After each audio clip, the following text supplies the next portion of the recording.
Viewers, I am here again, your host, Dr. Satya Prakash of our Doc Talk show.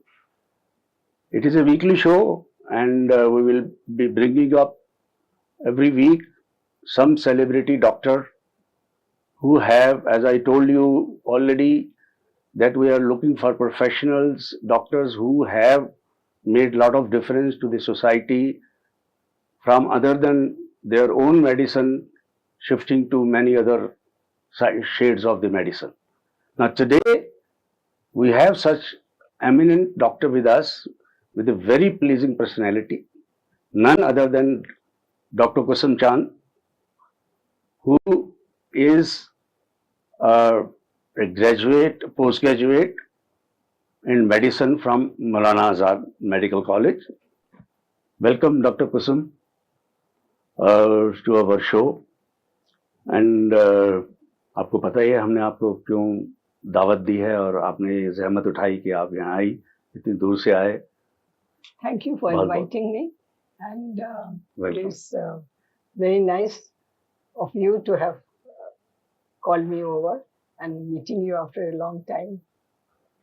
बिल्कुल सही. और आपने हमारे शो में अपार्ट फ्रॉम दैट आपकी नॉलेज जो हम बात आपसे करेंगे वो तो है ही, बट आपको मैं एक और बता सकता हूँ कि अपने हिसाब से कि हमारे व्यूअर्स एक ऐसी प्लीजिंग पर्सनैलिटी को देख के उनको और भी अच्छा लगेगा. Thank you so much again. Anyway, हम जो बात आपसे करनी है वो वैसे तो हमें पता है, इतने सालों से आपने मौलाना आजाद से कॉलेज में गए और आपके पास दो चॉइसेस थी. You are a brilliant student, there is no doubt about it. You had a passion about medicine, no doubt about it. मैं सोच रहा हूँ ये आपकी बात मैं ही बता दूँ आपको. और तीसरा, जब आपके दोनों जगह एडमिशन हो गया, लेडी हार्डिंग में भी और मौलाना आजाद में भी, and why did you choose Maulana Azad over lady Hardinge? क्या आपको लड़कियों में रहना ज्यादा पसंद नहीं है, हमारे लड़कों के चक्कर में आप? उस समय लड़के लड़की का ध्यान तो नहीं था. उस वक्त तो मेडिसिन का पैशन था, और ये था कि बीमार तो आदमी भी होते हैं. मुझे सबकी बीमारी के बारे में सीखना था, सिर्फ लेडीज की बीमारी के बारे में नहीं सीखना था. बीमारी तो मेन में भी होती है, बच्चों में भी होती है, तो ब्रॉड स्पेक्ट्रम ऑफ मेडिसिन की तरफ ज्यादा ध्यान था मेरा, इसलिए मैंने मौलाना आजाद चूज किया. एंड कॉलेज में अब बात मेन मुद्दे की आती है कि कॉलेज में आप एक ऐसी पर्सनैलिटी, इतने सारे वहाँ पे यू नो लड़के होते हैं और they all look up to some good looking girl. So somewhere you didn't like a boy, और आपने उनको किसी को अपने काबिल नहीं समझा, या आप क्या, व्हाट वाज मेन? मेरा उस तरफ ध्यान ही नहीं था. वो जैसे राम ने एक अपना वचन दिया था, तो मेरा भी वचन अपनी माँ के लिए था. I think should be applauded. You should be very happy about this. कभी in today's day, बारे में सोचा ही नहीं. Lovely. लड़के मेरे बस बैचमेट थे, उनसे मुझे मैं उनसे बात भी करती थी, उनके साथ हंसती बोलती भी थी, लेकिन वो बॉयफ्रेंड वाली बात कभी दिमाग में नहीं आई. खैर, ये बहुत लोगों का दिल टूटा, मैं आपको बता दूं. अब ये इतने सालों के बाद आज बता रहे हैं, पहले बताते तो शायद कुछ हो जाता है. क्योंकि मैंने पता किया फोन करके, बहुत लोगों का दिल टूटा. Anyway, that's wonderful. अच्छा, अब आप ये बताइए कि एमडी मेडिसिन, गले में स्टेथोस्कोप, 40 वार्ड में पेशेंट, आप जा रहे हो, पीछे से आपके junior resident, everybody is going, patient आपको नमस्ते कर रहे हैं, सब कुछ सिखा रहे हो, पढ़ा रहे हो. इतनी जबरदस्त एक पर्सोना बनता है एक डॉक्टर का. आप जैसे डॉक्टर का कितने लोग मेडिसिन में एमडी कर सकते हैं? किसी को भी नहीं मिलती थी. और फिर आप जब मैंने एमडी की थी तो सिर्फ 7 लेडीज थी जिन्होंने एमडी की थी मेडिसिन में. तो वो बात तो दूसरी है. वही बात है ना कि इतना सारा छोड़ के, और वो आपने you came down to homeopathic. तो वो जो एक उसका एक अलग से नशा, या उसका हम सोचते हैं आज मेडिसिन में जो हम जब इतने सारे पेशेंट आपको तरह तरह के, और आपको तो पता ही है मेडिसिन जब एमडी की है तो उसमें कितना आपने, और फिर आप बनी one of the first 2 prescription doctor, उसका क्या मतलब है? अब देखिए, ये आपका नजरिया है कि आई केम डाउन। नो, मेरी तरफ से I came up, I learned more. And जब हम स्टूडेंट थे तो डॉक्टर पीएस गुप्ता एक हमारे मेडिसिन प्रोफेसर थे, और वो बहुत अच्छे से मेडिसिन सिखाते थे, और वो कहते थे जो तुम्हें ठीक लगता है वही करो।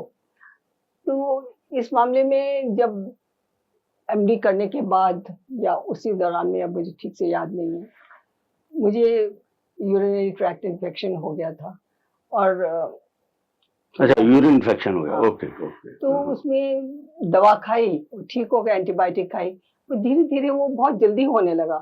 फिर एक दिन ऐसा आया कि जब एक ऐसा बैक्टीरिया उसमें कल्चर में पॉजिटिव हुआ, जो कि स्टेफिलोकोकस ऑरियस था। ओके, और उन दिनों में वो किसी भी एंटीबायोटिक को एंटीबायोटिक रेजिस्टेंट था।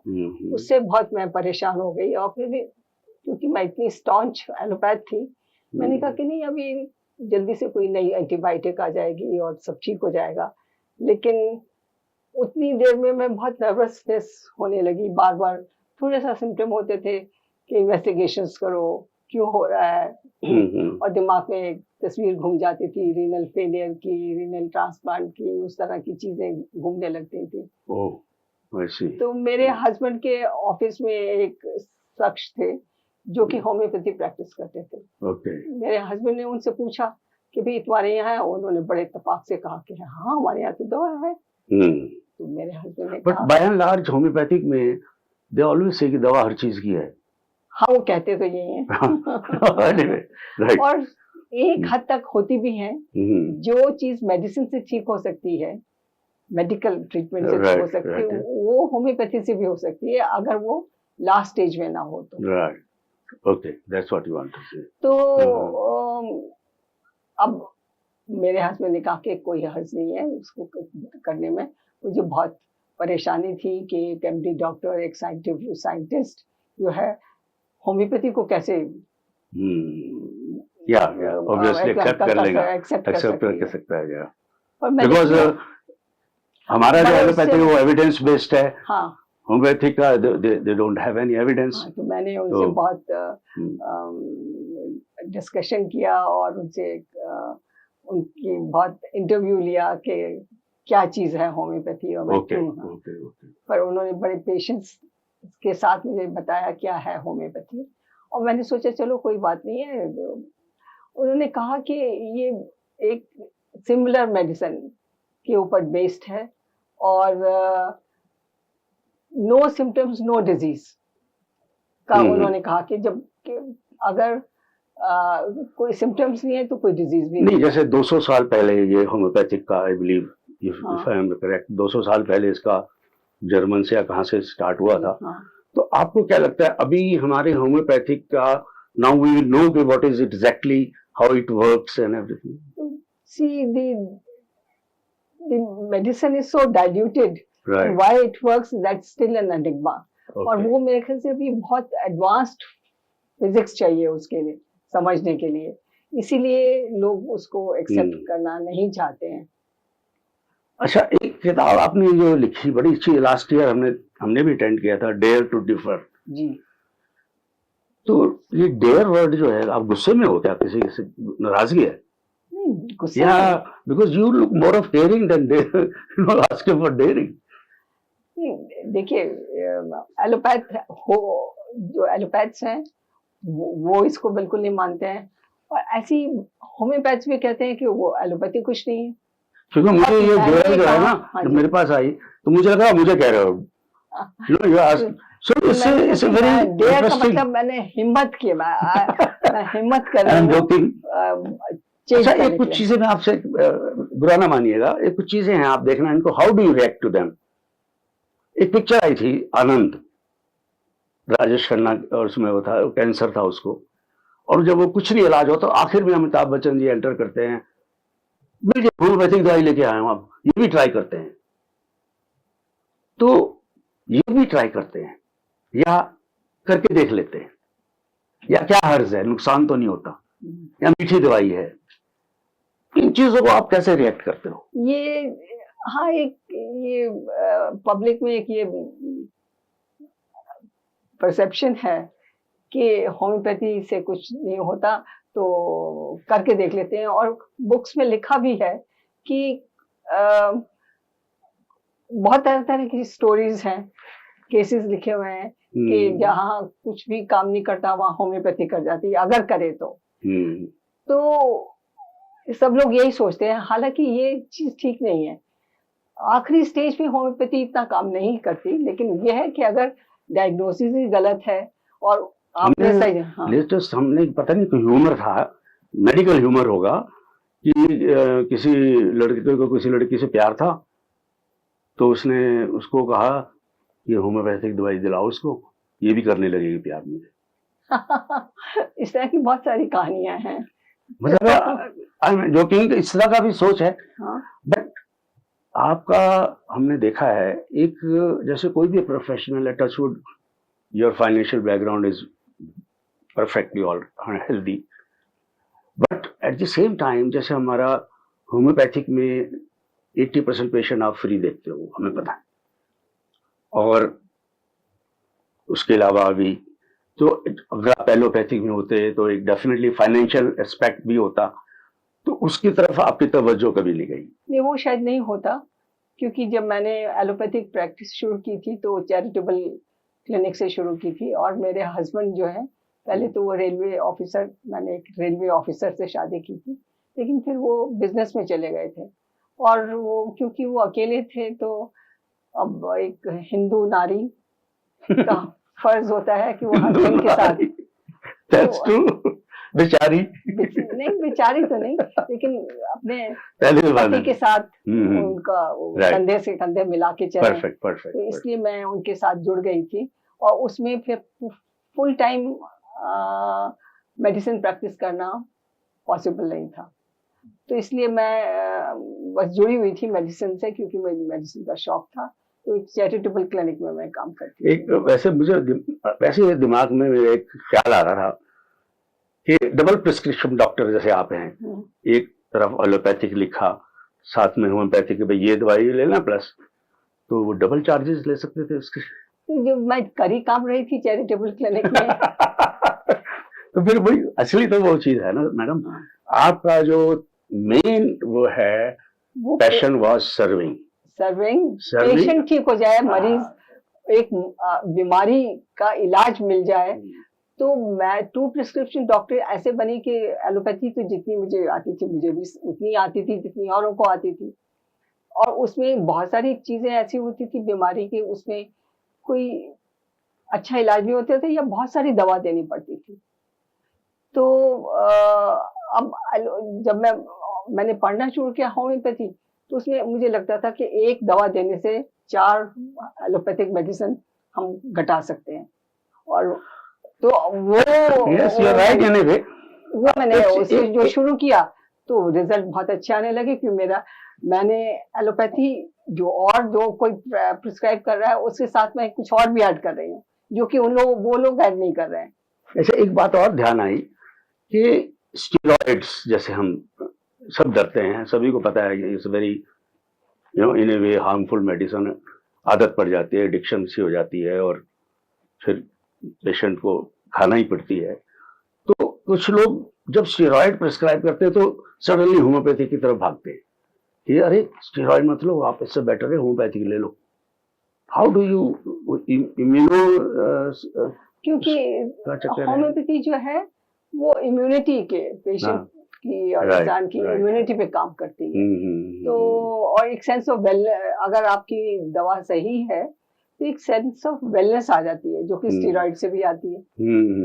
Okay okay okay. पर उसके साइड इफेक्ट्स ज्यादा हैं।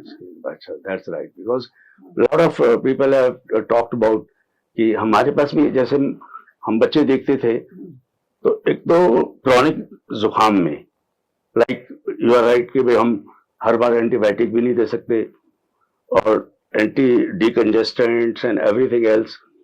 तो I think I have also got beautiful results with many children and homeopathic, or all the same, but I personally feel कि हम आज एक्चुअली हमारा जो ये शो है, हम इसको प्रोफेशनल्स को मेन कंसंट्रेशन कर रहे हैं कि उन्होंने किसने एडवर्स सर्कमस्टांसेस में कोई ऐसी चीज, जैसे मैंने आपको बताया, वो छोड़ी, दूसरी चीज पकड़ी, फिर दूसरा, और फिर चैरिटी, और फिर you know there are all very very important issues for this society.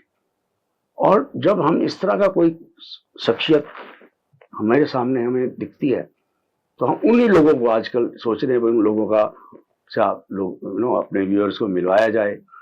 और अच्छा काम कर रहे हैं. मुझे तो ये लगता है कि आपका जो जिस तरह से आपने हमें इनसाइड व्यू आपने अपने बारे में, और कुछ थोड़ा सा आपसे अपने हल्का सा मजाक भी कर लिया, तो हमें बहुत अच्छा लगा आपके साथ गुफ्तगू करके भी.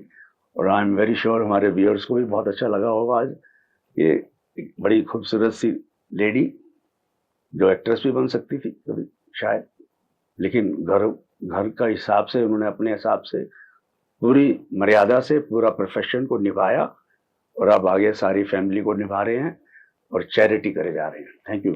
आपसे मिलके मुझे तो बहुत मजा आया आज बात करके. आपका शो भी मुझे बहुत अच्छा लगा, और बहुत मुझे लगता है कि पब्लिक को भी अच्छा लगना चाहिए. बिल्कुल. आप हमारे साथ जुड़े हो, और हम आपको जानते हैं, और हमने बहुत सी चीजें जो आपसे सीखी हैं वो इसमें शो में डाली हैं ऑलरेडी. बहुत अच्छा, और ये चलता रहेगा. बहुत अच्छा काम. और आप भी जुड़ते रहेंगे, और हम प्रॉमिस करते हैं चेहरे की ग्लो और आगे लाएंगे. Thank you. Thank you. So viewers, आज के इस एपिसोड के बाद मुझे लगता है कि आप हमारा शो रेगुलर बेसिस पे देखना शुरू कर देंगे, और हम आपके सामने इसी तरह की सेलिब्रिटीज, जिससे हमें खुद भी सीखने को मिलता है, आपको भी सीखने को मिलेगा, तो हमारे साथ बने रहिए. Next week again I will bring up Doc Talk shows, another episode. Thank you.